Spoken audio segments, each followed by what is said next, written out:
Out in Japan, two grade school kids would not only witness a UFO landing, but also see its terrifying-looking occupants. But back in 1975, the whole country was said to be in the middle of a UFO boom, and you could see aliens featured in many TV programs, manga, and magazines. Was this a real encounter or just a fantasy story created by a couple of children? In this video, let's look into this bizarre incident that even left professionals looking for more answers.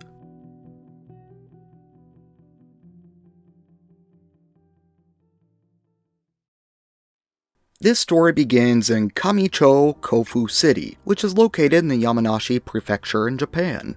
This prefecture is directly to the west of Tokyo, with Kofu City, its capital, located near the middle. The city sits between two mountain ranges, with its eastern half very famous for its vineyards and grapes.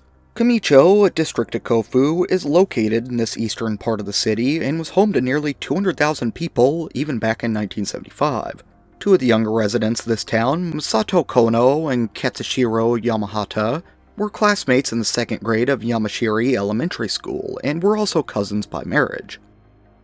It was February 23, 1975, around 6:30 p.m. Both of the families were now gathering together for a Sunday dinner. When the parents began preparing dinner, the two boys decided to go outside and play for a little while. They put on their roller skates and headed over to the vacant lot, which was right next to the Kofu Municipal Housing Complex. They would skate around for just a little bit before the two would see a couple of shining orange objects, one large and one small, floating in the sky above Mount Tazuzawa in the east. One of the objects began to fly away towards Mount Otago in the north, but the second object suddenly started to fly in their direction, all while emitting a bluish-white light. After just a few moments, it slowed down before making a turn over the nearby housing complex. The two boys could now tell that it was a saucer shape, and it appeared to be orange again. As they stared in amazement, it hovered closer and was nearly above them. From below, the orange object looked circular and appeared to have three spinning devices at the bottom. As the flying craft came to a stop, hovering in place, a black tube emerged from the bottom center and started to stretch towards the ground. They would hear this tube make a couple of clattering noises before a sound similar to a camera shuttering. At this point, Masato and Katsushiro believed they must be witnessing a UFO, and when the two heard these sounds, they actually thought they were being targeted by some sort of weapons, like a gun. In horror, they threw off their skates and began to run towards the nearby graveyard. They soon hid behind tombstones, peeking out to watch the still hovering object. The two were then able to relax a little bit as it began to fly in the opposite direction towards the vineyards. They soon began walking back towards Masato's house, but when they turned up the road on the west side of the housing complex, they would come to see a bright red flame-like object in the distance. Out of curiosity, they immediately started running towards this light, making their way down a dirt road in the direction of the vineyards. It's important to note that at this time of year, it would have been much too cold for grapes to grow, so the fields were fairly barren. All that were out there were a bunch of concrete poles that were used to support a wire netting that the vines would grow on. As they got closer, the light flew over towards the center of the vineyard and began to pale, again appearing orange. It blinked a few times before slowly dimming and disappearing, revealing a silver saucer sitting on the ground. Although the two were still quite terrified, they decided that they had to get closer for a better look. Now the two would describe this object, telling us about its shape. They said it looked like a round dome on top of a flat plate laying upside down. It had several squares surrounding the dome which all emanated a blue light and were separated by black frames. They thought that they were possibly windows as they looked translucent, but they couldn't see anything through them. The entire dome also seemed to be slightly rotating before it all came to a halt. The surface of the object was a silver or a stainless steel color, and it seemed to be slightly glowing. According to the two, it was only about the size of a car, looking to be about 8 feet in diameter and only 5 feet in height.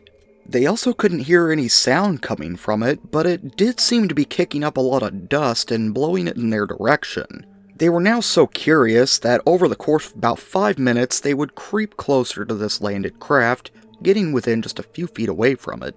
Masato, who was observing the east side of the object, would come to see black characters on the side of the body. They appeared to be raised off the surface, with him saying that they reminded him of stickers. He would also compare them to hieroglyphics and begin to call them space characters. In a later interview, young Masato would even comment that he thought the strange lettering could mean flying saucer. On the west side of the object, Katsushiro, who was hiding behind a concrete pillar, was also looking at some odd lettering. However, he wasn't able to make out what any of it meant, and couldn't remember what most of it looked like when he was asked about the characters in a later interview. Katsushiro said, "First there's the letter A, then there's the letter B to connect to it, then the letter C, and I don't know the rest." And later on, he also drew a sketch of this, showing that they looked like capital English letters, but were all connected. Now Masato would crouch down, trying to look below the craft. There he would come to see 3 landing legs tipped with spherical feet extended about 10 inches down to the ground.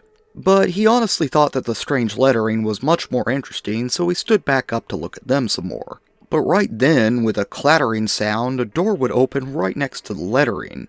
And just on the other side of this door, he could see a staircase leading a few steps up into the interior. The inside of the object looked to be filled with red, blue, and green flashing lights and what he thought was machinery and instruments. He would slowly walk around to look further inside and was shocked to see a small alien with a scary-looking face standing right there.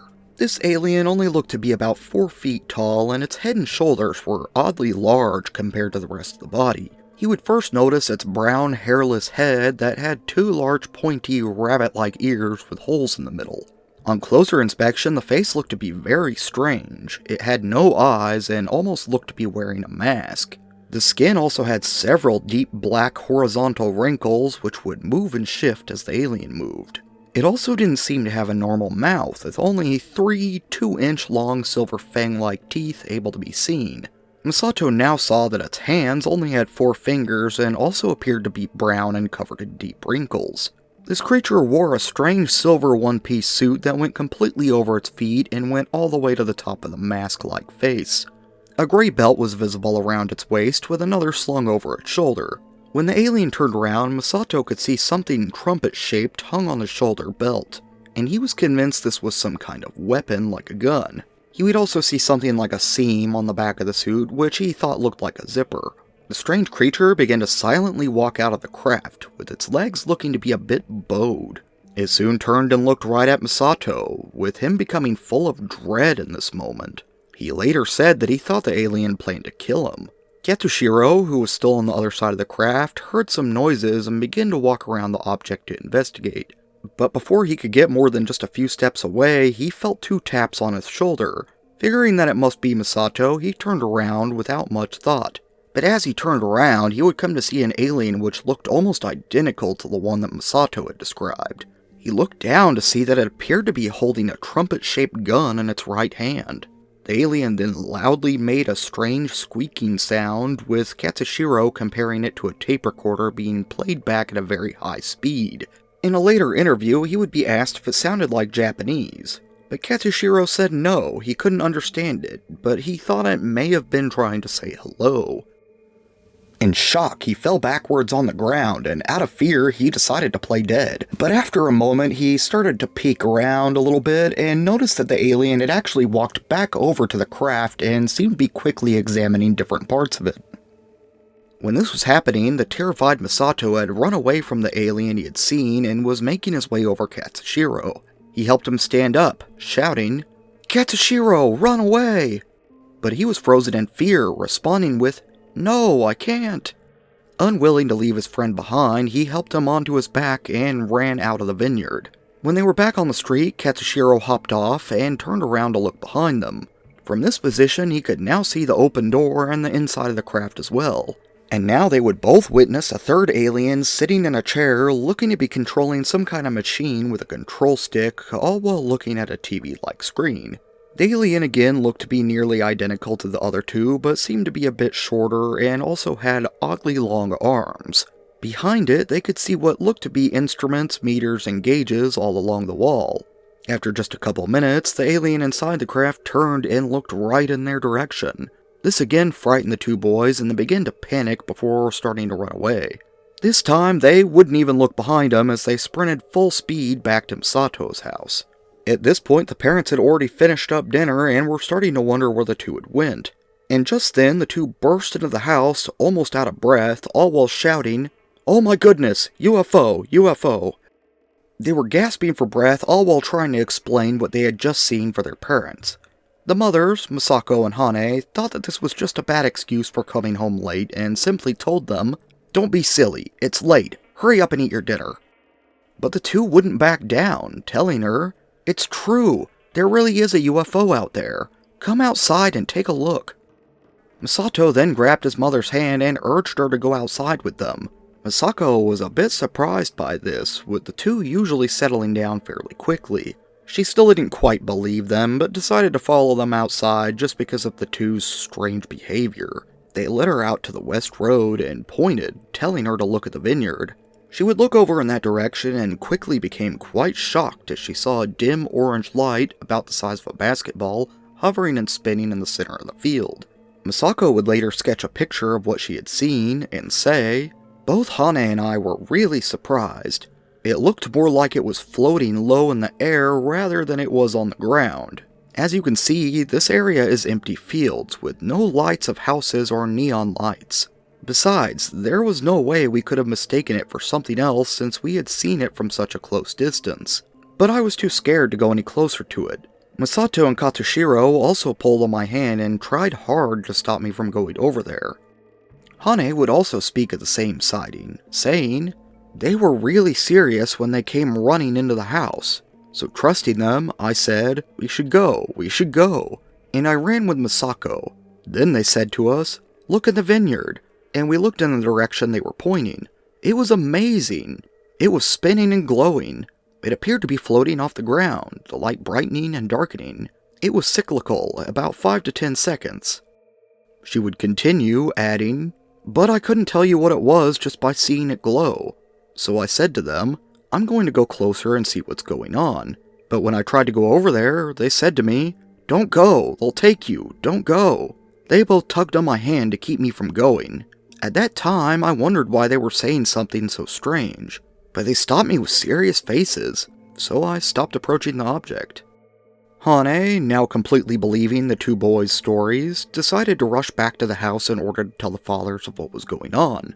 The other three would hide behind a telephone pole and watch the object as it dimmed and brightened for several minutes before it flickered and disappeared in a flash, and looked to be sucked up into the darkness.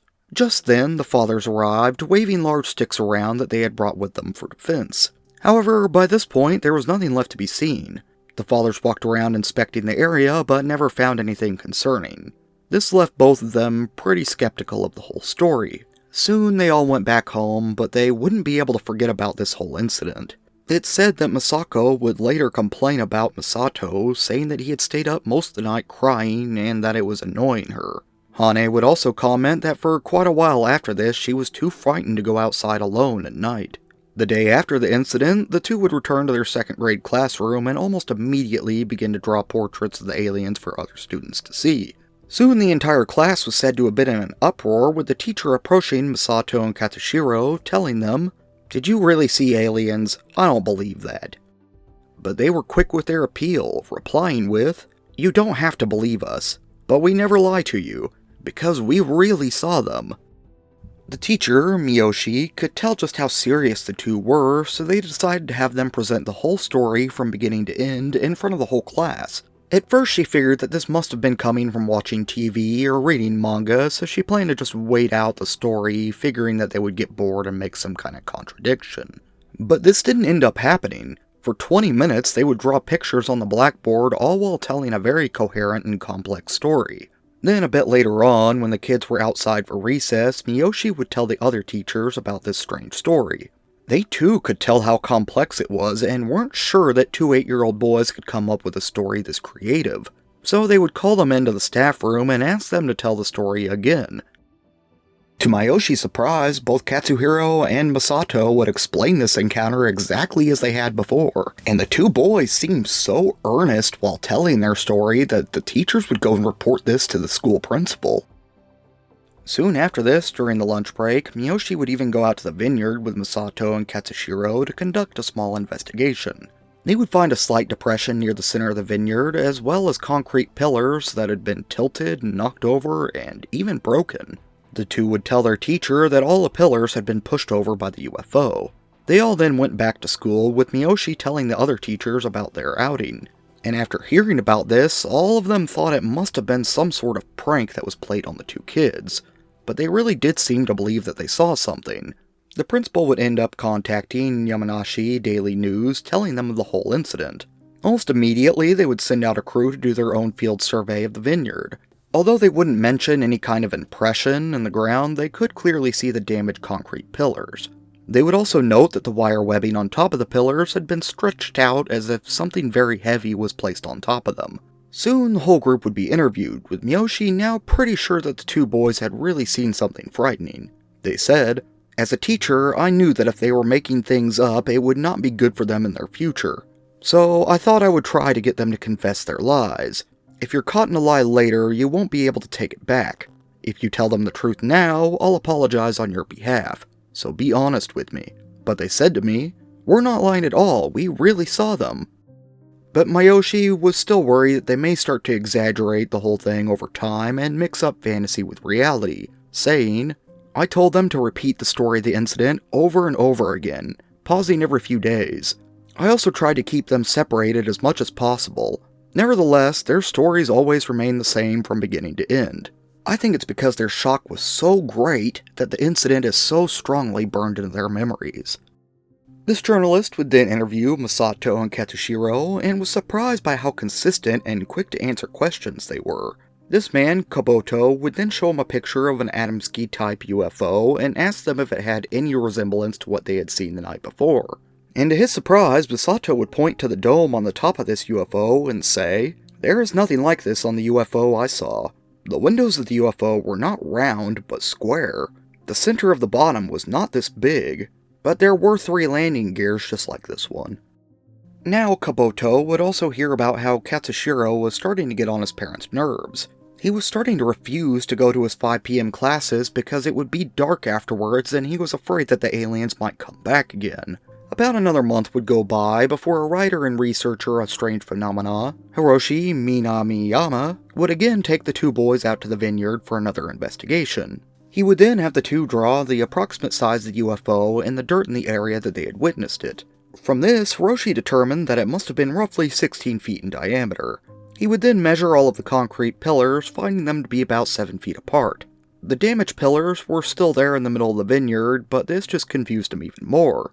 Thinking that the object must fly similar to a plane, he just couldn't comprehend how it could land in the center of the vineyard without knocking down more pillars on the way in.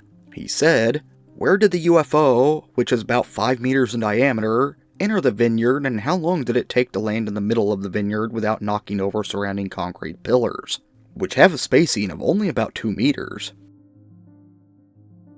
About this time, another man, Susumu Maeda, a teacher in the electrical department of a local technical high school, would hear about this case and become quite curious himself. So he decided to take the science club and some equipment he got from the school and go out to the site himself and measure the area for radioactivity. Susumu said, "At first I thought the children's story of what they witnessed were ridiculous, but I thought that if they were true I might learn something. So I started measuring radiation with a light heart, thinking that it would be a good way to practice my radiation measurement skills." They would end up taking about 40 soil samples before heading back to the high school to measure them with a Geiger counter. Susumu would then take measurements for almost a month and came to find that the samples did indeed have higher levels of radiation than normal. He would also find that they showed significant signs of decay, something that is characteristic of artificial radioactivity. Wanting to learn more, he would give this data to a friend of his who worked at a research institute related to nuclear power generation. His friend wanted to perform a more precise measurement and attempt to find the exact nuclides present, and he created a radioactivity decay curve graph. This would show the difference between the higher radioactivity found at the landing site compared to the normal background radiation. Soon after getting the data back, Susumu would publish a detailed report in the Journal of the Japan Space Phenomena Society, Unidentified Flying Objects, issue number 7. In this report, he stated, "If the absolute value of the radioactivity were higher, it would be possible to tell whether this radioactivity is the radiation emitted by the UFO, or the fallout from the nuclear test on the Earth, or the radiation of the surface elements. However, we can say that there is still a question about the detected energy values." This statement was then looked into, and it was confirmed that just 3 days before the incident, the Republic of Kazakhstan actually did perform a nuclear test. However, this was just so far away that they shouldn't have been able to notice any fallout down in Japan. Furthermore, when the elements produced by these tests were looked into, they would find that none of the half-lives came even close to a match, with them ranging from as little as 15 days to as long as 24,000 years. After these findings, Susumu's radiation measurements were considered to many to be physical evidence of the UFO landing. Soon, this report and data were even verified by the government's department that measured environmental radioactivity. However, it seems the department would start to get a lot of messages regarding this data. Soon they would make a new statement, now with the man leading the study, Honjo, saying, "The data of the measured results varied widely, and it cannot be said that there is a decay of radiation from these results alone." And that, "The data of the measured results are inconsistent and unclear, and no clear conclusion can be drawn from this data." Now Honjo would point out some other details that he thought were a little suspicious.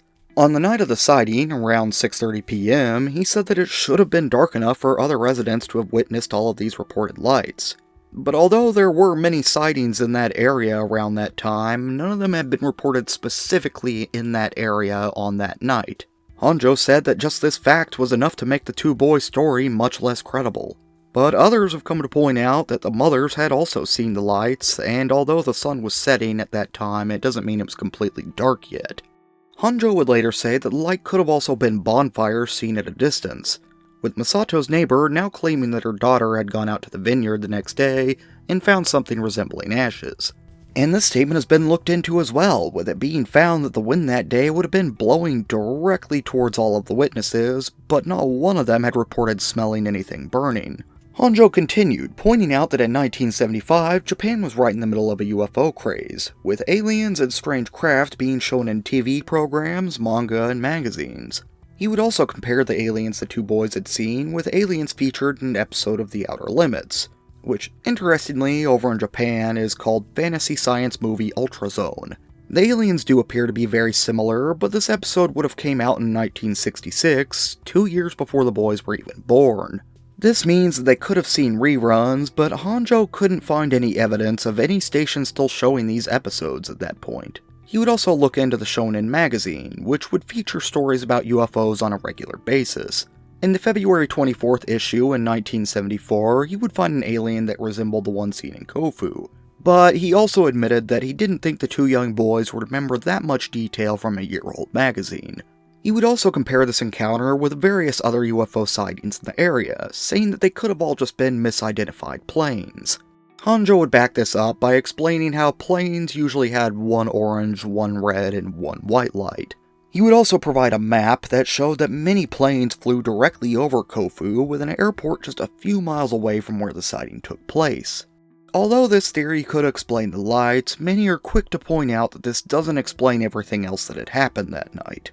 Since then, other skeptics have come out, noting how the aliens look fairly similar to a character called Alien Hook, that appeared in an episode of Japan's Ultra 7. Although this episode came out in 1968, the series was pretty popular and could have still been showing reruns 7 years later, but so far nobody has confirmed this. Many just think that Misato and Katsushiro must have seen at least one of these characters and had a vague memory of it when drawing the aliens after the encounter. Many years later, in 2001, the two would actually appear on a TV program as adults, where they were both taken into another room and hypnotized. And although I couldn't find a show that was actually talked about, it is said that the two did recount almost the exact same story while under hypnotic regression. Then, in 2020, Suniro Kira, a senior researcher of the Japan Space Phenomena Society, decided to re-examine Susumu's data taken back in the late 70s. He would come to the conclusion that the source of the radiation may have came from the isotope phosphorus-32, which only had a half-life of 15 days. Sunio said, "The site of the close encounter of the third kind in the Kofu incident is a farm field. It is not surprising that a lot of phosphorus fertilizer has been spread on it. How would a nuclear reactor have appeared there? All of the stories can be explained very well." He would continue, also saying that after looking at the data, it just seems impossible to accurately determine the half-life of the radioactive material. Therefore, he believes that you just can't draw any significant conclusions just from this data alone, and that this is not physical evidence of a UFO. On an interesting note, in 2021, a YouTube channel called Rinamaru would come out with a claim of their own. They would say that they are Masato's niece and had actually heard the story straight from her grandmother, Masako, and believed them. She would also speak of another woman, Sato, that claimed to have met the group and followed them out to the vineyard that night at just 6 p.m. She claimed that she was so terrified after witnessing this that she kept it a secret until coming out on TV 7 years later. And this is something that contradicted what the others had said for many years, with the family of the two boys claiming that it was closer to 6:50 p.m. Rinamaru said, "She is telling a lot of lies." She would also add that no one in the family had ever even met Sato. Although this encounter is widely known in Japan, many consider it to be fake simply because there are no photos of aliens or the UFO. But others also believe that the drawings and descriptions were so well detailed and consistent that they couldn't have just been fantasies made up by 8-year-olds. But whichever you believe, now both Masato and Katsushiro are over 50 years old, and they still continue to stick by their story even to this day.